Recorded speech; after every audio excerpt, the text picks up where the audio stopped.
Hi, it's Ros back for another tag for Tag Tuesday, and this is a brand new tag that Steve Donoghue came up with last Tuesday called the Vacation Book Tag.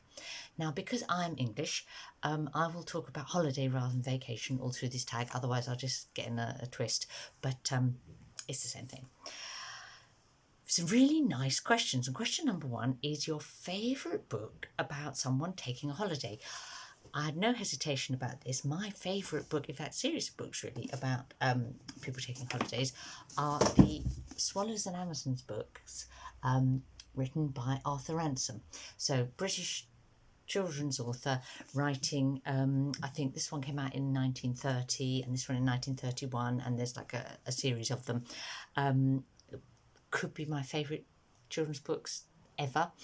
And what is so lovely about them is that they are about a family of children that are they are allowed to go off on their own without adults to camp and have adventures. And those adventures they're not fantasy adventures, they're kind of quite realistic adventures, but nevertheless involving sailing and walking and they almost create their own fantasy around them in the places where they're on holiday, which is mostly in the Lake District, but also the Norfolk Broads and later in Scotland and one in the Mediterranean. And these books made me desperately want to go and visit the Lake District, which of course I subsequently did. And then I read these books to Alfred and Tilly, and they loved them too. And we ended up actually going on a holiday to the Lake District as a family and searching out the locations of things that happen in these books, because these books, of course, like many of my favourite books, as you will now know, have maps in them. And you too can climb the mountain that they call Kanchenjunga, actually the Old Man of Coniston, and you can hunt up some secret valleys of the Lake District to find the original Swallowdale Valley, the secret valley where they camped in Swallowdale, possibly my favourite of the series. Question number two. Do you read travel writing, and if so, some of your favourites? Well, when I did the top 10 non-fiction tag, that's Lucas's tag just recently, that made me realise that how much I like travel writing. Actually, I hadn't particularly thought that I did, and I realised that actually I adore it. I don't always think of it as travel writing because I think of it more as books about places and ideas. I will just say before I go on that the top 10 non-fiction book tag sounds quite dry, but do seek it out. Do seek out BookTuber's answers to it, because it's been incredibly revealing about people's interests and personality even. So what a good tag. So yes, I like travel writing, and I mentioned several travel writers that I love in the top 10 non-fiction. So I've got a couple of different ones here. And two of them, this one, Freya Stark, The Valley of the Assassins, and this, Agatha Christie's Come Tell Me How You Live, are examples of a kind of travel writing that I do have a bit of a soft spot for, which is intrepid English women of the late 19th and early 20th century going off to places well out of their comfort zone and having adventures, exploring. Both of these are good because Freya Stark, she makes the effort to learn some Arabic and some Persian, more Farsi I presume she means, before she goes to the bits of Iraq and predominantly what would now be Iran that she visits. And a woman travelling on her own there in the 1930s, was a brave thing to do, I suppose, and an unusual thing to do, shall we say. And she just goes with very open eyes, and her observations, although they are, she's an English woman of her age, of her era. She has some of the prejudices and sort of snobberies and sort of racism, I suppose. Racism is slightly the wrong word, because actually she really admires the people that she meets in this book. But she does slightly have that sort of English superiority thing Yeah, it's the Age of Empire, isn't it? The Agatha Christie one is interesting because, as you may know, her second husband was an archaeologist, and of course, she wrote loads and loads of her wonderful mystery books. But she also used to go off and help him with his archaeological digs. He was a serious archaeologist, and they were sort of in particularly in Syria, that sort of area, and this is her memoir of going on this archaeological dig, so completely different from her murder stories. Really interesting. So there are those English women going off exploring places that are strange to them. Here is something in the same vein and yet radically different. Okay, this one is called An African in Greenland, and it's by Tete Michel Kopamasi. And Kopamasi came from Togo. He was born in 1941, and the book starts with this great story where he's climbing a coconut palm, is scared by a snake, falls out, injured, and while he's convalescing from that injury, he finds a book about, in like a missionary library, about Greenland in the sort of northern, up beyond the Arctic Circle, that Greenland full of Inuit people. And he gets it into his head that he would really like to go and visit Greenland. And although he lives in a small village in Togo, he does that.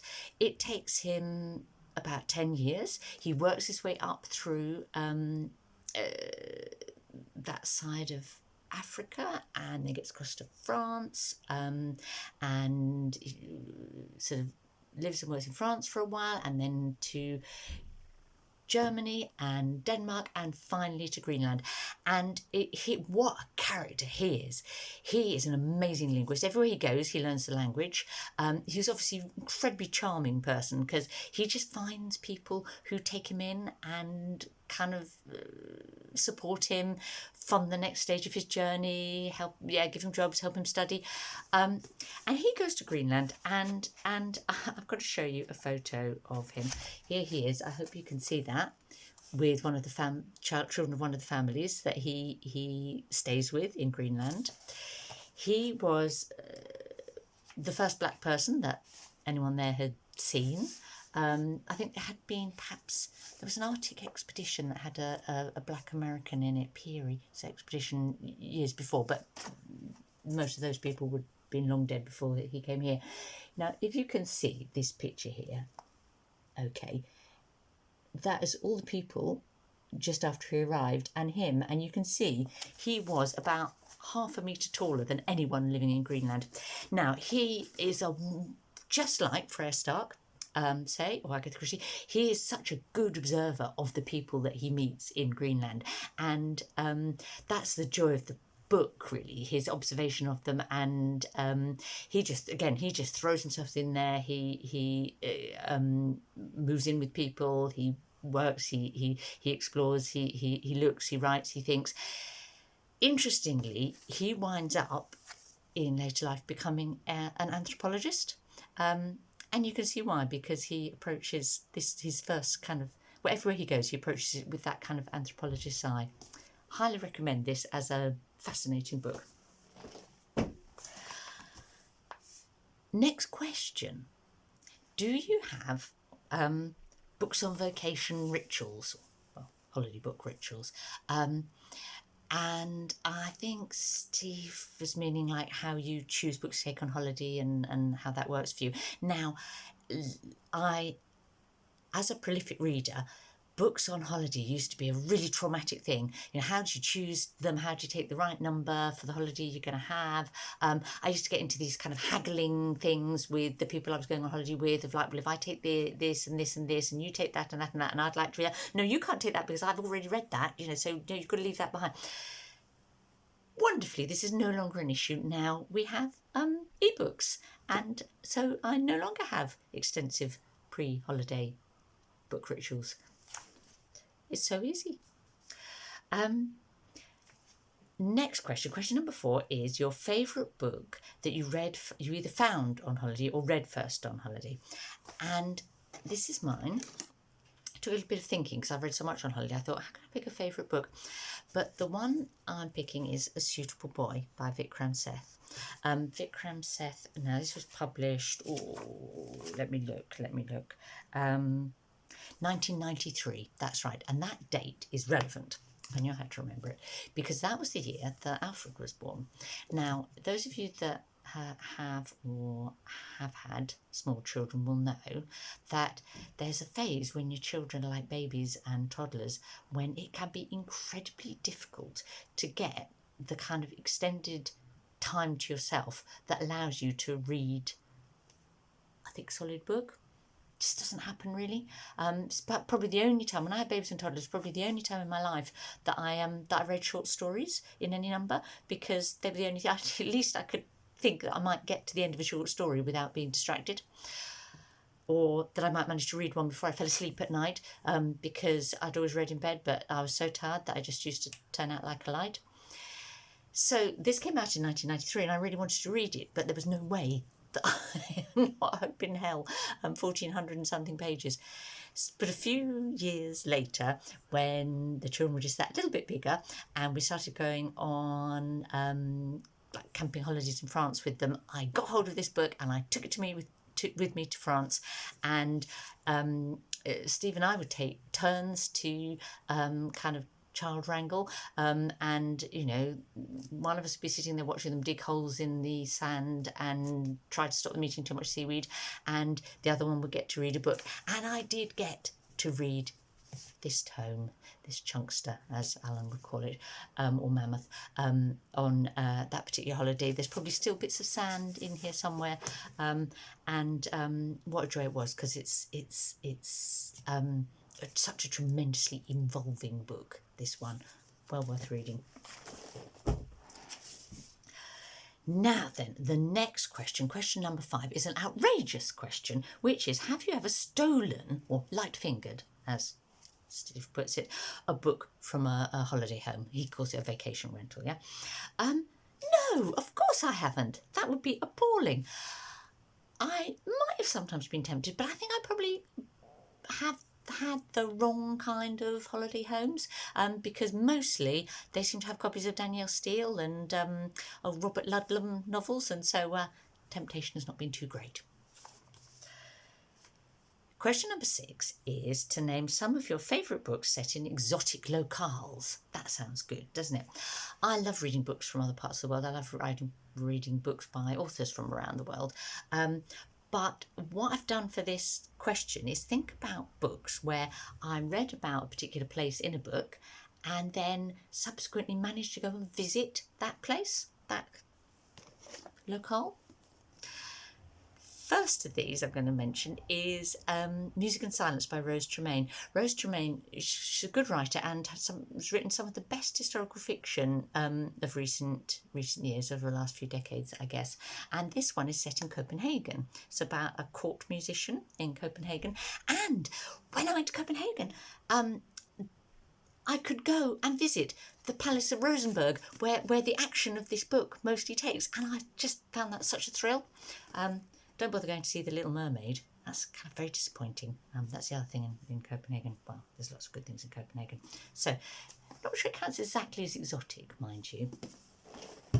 Number 2, which I don't have to hold up, I'm not sure what's happened to the copy of it, is a book by Louis de Bernières, better known for Captain Corelli's Mandolin, but this book is Birds Without Wings, and it's a book that's kind of about the rise of the modern nation state of Turkey, Kemal Ataturk, but the sort of the years from around 1900 up to the early 1920s in Turkey. And it's the kind of culminate, the sort of word won't come out, kind of like the kind of key moment towards the end of the book, the dramatic peak, as it were, is that what happened in 1923, which is when the Greeks who lived in Turkey, of which there were many, many, many, and the people of Turkish origin who lived in Greece, moved. There was like a population exchange between the two countries, agreed at the end of war. Bizarre thing really to happen, and you think of the disruption to people's lives, and so the Birds Without Wings is set in a village that has a sort of Greek and Turkish population that's lived together for hundreds of years, but then in the story, ultimately the Greek population leaves. Now, you can visit in Turkey a village called Kakakoy, and that is the village that he based the story in, and it's such an atmospheric thing to go and visit it. It's basically it became more or less uninhabited when the Greeks left. The Turks who came from Greece sort of didn't choose to settle in that particular village. So it's like a kind of a Pompeii-like experience walking around it. It's ruined and mysterious, and there's all these buildings, and you can just imagine the stories in the book happening in these ruined houses. It's spooky and delightful. My final one for books in exotic locales that I finally get to visit is The God of Small Things by Arundhati Roy. This is an exceptional book. I've mentioned some other good ones, but this one is an exceptional one, and it's set in the state of Kerala in the far south of India, and the place, the feeling, the social habits, the food, all of that is very much integral to the book. And so this last autumn I finally got to go to India for the first time and went to Kerala, and it was almost like I recognised things there from having read this book. It's great, isn't it? Now, question number 7, bit of a left fielder this one. Steve says, will the coronavirus kill us all? No, I don't think so. And my reasoning for that is that bubonic plague, in its various sort of epidemics we had of that, didn't manage to wipe out the human race, even though its kill rate, its mortality rate for numbers of people infected was so much higher than the coronavirus. So no, I don't think we're all going to die. Which doesn't mean to say I'm trivialising it. And now, final question: what was the last book that you read on holiday? Well, the last kind of decent holiday I had was the trip to India in the autumn, and technically the last book I finished on that holiday was I had a book of collected poems, selected, not the whole lot, of Rabindranath Tagore, and the great sort of poet of the sort of Bengali language in India, and I kind of thought I ought to read those while I was there. Some amazing poems in there, and then also some that I didn't really get at all. It was kind of like a real sort of mixed bag. But then he did write for a long time, and in a lot of different styles and for a lot of different purposes. But the last sort of book rather than like thing I dipped in and out of that I read on that holiday was Station 11 by Emily St John Mandel, which was recommended to me by Katie of Books and Things, and was a sort of surefire holiday winner for me because it combines a kind of futuristic dystopian sort of setting with plays by William Shakespeare. So how lovely is that? Obviously. I should tag some people. I will. I will definitely tag my two favourite people to tag are Hannah of Hannah's Books and Kelly of Books I'm Not Reading. So I will definitely tag the two of you, and I'll I think also Alba of Seriela, because I know she'll have some interesting answers to this. Have a lovely week.